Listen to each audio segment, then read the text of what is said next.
தனுசு அங்க போய் நில்லு போ. தனுஷ் நல்லா வளர்ந்துட்டான். என்ன பெரிய ஓனாண்டி அதுக்குள்ள வந்துட்ட? சனிக்கிழமை உனக்கு மட்டும்தான் மதியானம் லீவா? எனக்கும் லீவு தான். ஒழுங்கா போய் ஆட்டோ ஓட்டுற வேலையை பாரு. பெரிய ஓனாண்டி உன்கிட்ட தான் பேசிட்டு இருக்கேன்.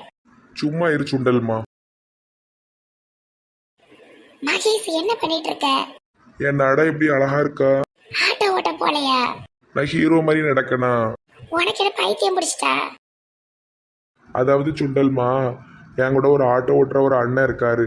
அவரு சொல்லுதாரு, இவ்வளோ அழகா இருந்துட்டு எதுக்கு ஆட்டோ ஓட்டத, சினிமாவில் போய் நடிங்காரு. அதான் கொஞ்சம் நடந்து பார்க்கேன். கஞ்சிக்கு இங்க வழி இல்ல, இவனுக்கு சினிமால ஹீரோ ஆவணுமாம. ஒழுங்கா ஆட்டோ ஓட்ட பேர் பத்துக்க. சுண்டல்மா, எனக்கு ஆட்டோ ஓட்ட பிடிக்கல.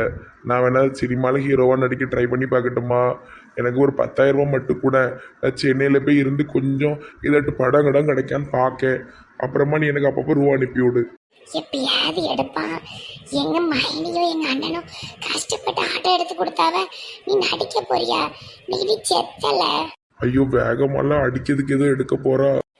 அப்பா ஓடுதா, அப்பா ஓடுதா. எங்க போனா நாதாரி? அப்பா ஓடிட்டாரு. இவனை கை கால முறிச்சு வீட்டுல தான் போடணும். ஆட்டோ ஓட்டவே மாட்டுக்கான். ஆட்டோவுக்கு மாசம் மாசம் நாளைக்கு எப்படி டியூ கேட்டன் முழிச்சிட்டு இருக்க? பசாட்டிக்கு ஆட்டோவை வந்த விலைக்கு வித்து இவனை பாலைவனத்துக்கு அனுப்பிட வேண்டியதான்.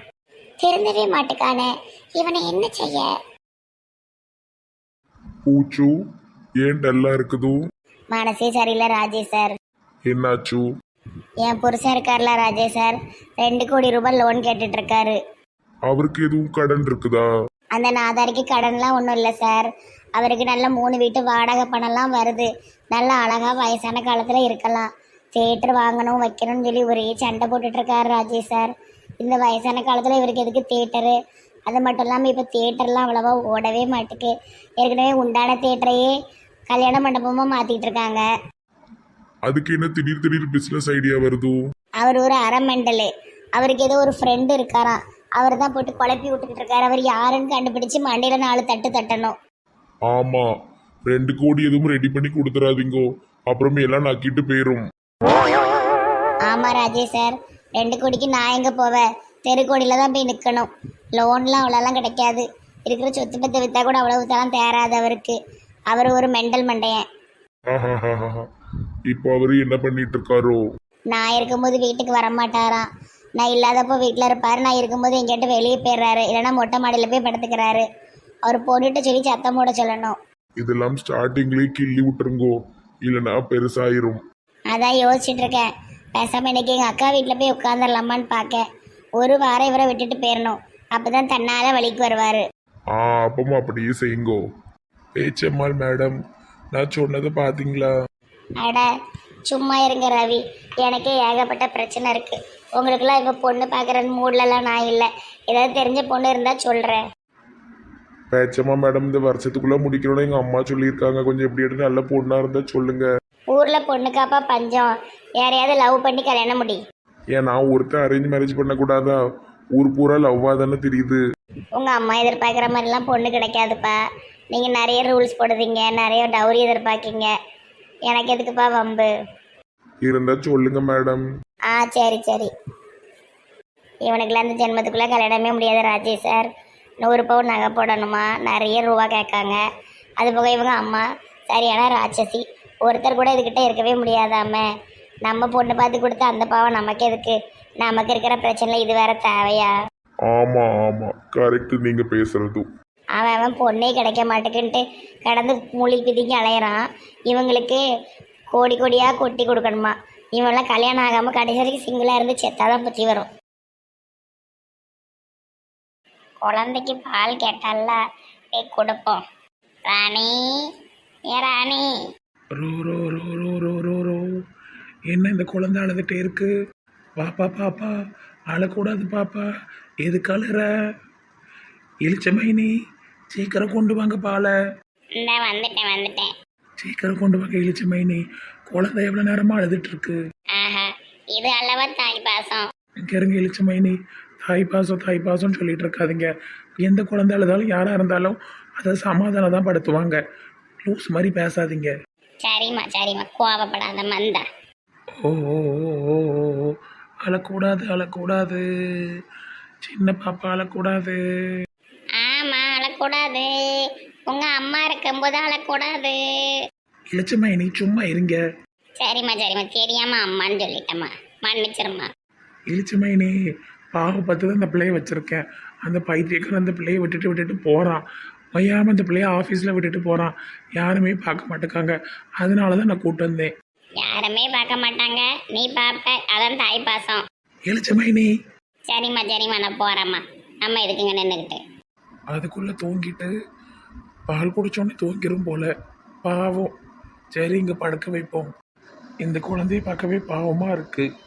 ஐயோ பாவம், ஏன்டா ரொம்ப பாசமாக இருக்குது. அந்த பைத்தியக்காரன் சொல்கிற மாதிரி இது உண்மையில என் குழந்தையா இருக்குமோ? ஜாடை கூட கொஞ்சம் என்ன மாதிரி தான் இருக்குது. என்னோட சின்ன வயசு ஃபோட்டோலாம் நான் இப்படி தான் இருப்பேன். என்ன செய்ய, எனக்கு இதெல்லாம் ஏற்றுக்கிறதுக்கு முடியாது. சரி இருக்கிற வரைக்கும் இருக்கட்டும். இந்த பாப்பா பாவமாக இருக்குது. அந்த பைத்தியக்காரன் எப்படி இந்த குழந்தைய ஒழுங்காக வளர்ப்பான்? அவன் மரத்தில் ஏறி ஏறி குதிக்கும் போது இந்த குழந்தை விழுந்துட்டு நான் என்ன பண்ண முடியும்? பரவாயில்ல, இது இங்கேயே இருக்கட்டும். நம்ம கொஞ்ச நாள் பார்த்துக்கிடுவோம். எனக்கு நம்ம ஒரு ஆணி மனசை கொஞ்சம் மாறின மாதிரி தோணுது. எப்படிய பிள்ளைய ஏற்றுக்கிட்டாலே போதும், அவனை கூட ஏற்றுக்க வேண்டாம். அவன் மரத்தில் எங்கேட்ட தாவி தாவி அவன் வாழ்க்கையை பார்த்துக்கிடுவான். பிள்ளைய மட்டும் ஏற்றுக்கிட்டானா கூட எனக்கு போதும். நல்லபடியாக அந்த பிள்ளைய வளர்க்கணும், படிக்க வைக்கணும். இல்லைன்னா அவன் அப்பன் கூட சேர்ந்து மரமாக தாவி கடைசியில் பிள்ளை குரங்கா மாறிடும். சாக்லேட் எப்பதான் வரும்? கேட்டு கேட்டு தொண்டெல்லாம் வலிக்கு. இவர் ஒருத்தர்ப்பா அங்கே பியாத்தி யார் வளர்க்கான்னு தெரியாமல் பாவம் பரிதவிச்சுக்கிட்டு மரமாக தாவிட்டாலே இது மகா எல்லாத்தையும் மறந்துட்டா. இவருக்கு சாக்லேட் வேணுமா? சாக்லேட்டு இவருக்கு ஒரு வழி பண்ணணும்பா. முதல்ல என்னட்டி குடத்தை தூக்கிட்டு வந்து நிற்கிய? தண்ணி பிடிக்க வந்திருக்கோம். குடத்தை தூக்கிட்டு தண்ணி தான் பிடிக்க முடியும், வேற என்ன சாக்கடையாக பிடிச்சிட்டு போக முடியும்? அதானே, அப்படி சொல்லுங்க கீதாக்கா. அவ்வளோ பெரிய காமெடி ஒன்றும் இல்லையேட்டி. சரி உங்கள் மனசு கஷ்டப்படக்கூடாதுன்னு கொஞ்சம் சிரிச்சு வச்சுக்கிட்டு தானே. Same puppy same. வர வர ஒழுங்காவே தண்ணி விட மாட்டேக்கா. இனி வெயில் காலம் ஆரம்பிச்சதுக்கு அப்புறமா சுத்தமாக தண்ணியே இருக்காது. எல்லாரும் தண்ணிக்கு கடந்து தவிக்க வேண்டிதான். நம்ம பஞ்சாயத்து தலைவர்கிட்ட சொல்லி வாரத்தில் ஒரு 3 நாளாட்டம் தண்ணி லாரியை வர சொல்லுவோம். இப்படி நம்ம பெண்கள் கஷ்டப்படுறதுனால தாங்க முடியல. அவர் வீட்லேயே அங்கே தண்ணி கிடையாது. அந்த காமாட்சி மூதேவியே அன்னைக்கு குடத்தை தூக்கிட்டு வீடு விட தெரிஞ்சதை நான் பார்த்தேன். இறந்துட்டு போட்டோம், தண்ணி லாரி எப்படியாவது வர வச்சு ஆளுக்கு 4 குடம் பிடிக்கணும். அதாவது ஒரு நாள் விட்டு ஒரு நாளாட்டம் வரணும். அந்த தண்ணி லாரியில் ஒரே புழு தண்ணியாக இருக்கும். அதை பிடிச்சி குடிக்கவும் சமையல் பண்ணுறதுக்கும் பேசாமல் கிணத்து தண்ணியை யூஸ் பண்ணிட்டு போயிடலாங்க. இது ஒரு நல்ல பாயிண்ட் தான், நான் மனசில் வச்சுக்கிறேன். இன்னைக்கு தண்ணிலாம் வராது, வீட்டுக்கு போகட்டி பீத்துச்சிருக்கீங்களா? ரொம்ப பேசாதண்ணே. அட என்னுடைய ப்ரோ என்ன இது சைக்கிள்? சும்மா வெயிட்டு குறைக்கிறதுக்கு தான்க்கா. நீங்கள் பல்சர்லாம் வருவீர், இப்போ சைக்கிளில் வந்து நிற்கிறு. ஆள் அடையாளமே தெரில. குவாட்டுக்கும் சூட்டுக்கும் சைக்கிளுக்கும் சம்மந்தமே இல்லையானே. எல்லாம் ஒரு எக்ஸசைஸ்க்காக தான். ப்ரோ ஊரில் தண்ணியே இல்லை, தண்ணிக்கு ரொம்ப பஞ்சமாக இருக்குது. சீக்கிரம் இதாட்ட பண்ணுங்க. ஊரில் எல்லாம் நீங்களாம் பெரிய பெரிய ஆளுங்க, இதாட்ட பண்ணுங்க. அப்படியா? பஞ்சாயத்து தலைவர்கிட்ட சொல்ல வேண்டியதானே? ஆமாம், அவர் வேஸ்ட்டு. அவருக்கு இருக்கிற பிரச்சனையே பார்க்க முடியல. நீங்கள் கொஞ்சம் சீக்கிரம் எங்களுக்கு ஏற்பாடு பண்ணி கொடுங்கண்ணே. தினமும் ஒரு நாளைக்கு 3 வாட்டி தண்ணி லாரி வந்தாலே போதும். நாங்கள் நல்ல மனசுக்கு பிடிச்சபடி திருப்தியாக பிடிச்சிக்கிடுவோம். ஒரு நாளைக்கு 3 வாட்டி எப்படிக்கா வரும்? 3 நாளைக்கு ஒரு லாட்டி தான் லாரி வரும். சரி ஏதோ ஒன்று பார்த்து பண்ணி விடுங்க. சரி. இது என்ன அநியாயமா இருக்கு? பெரிய கோடீஸ்வரன் சைக்கிள்ல போறாரு. ஏன் கோடீஸ்வரன் சைக்கிள்ல போக கூடாதா? அதானே, நம்ம ஊரில் எல்லாம் தப்பு தப்பாக மனசுக்குள்ளே பதிஞ்சு கிடக்கக்கா.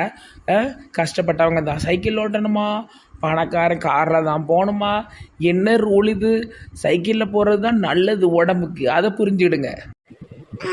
சரிம்மா சரி, பேச்ச விடுங்க தாயே. போ நேராவது போ, டீ கடையில் போய் ஆட்டம் போடு ஓடு. ஆடி சோர்ந்துட்டா. அவ புருஷனை செவிட்டில் 4 இழு இழுத்து நான் ஆட மாட்டேங்கணும்.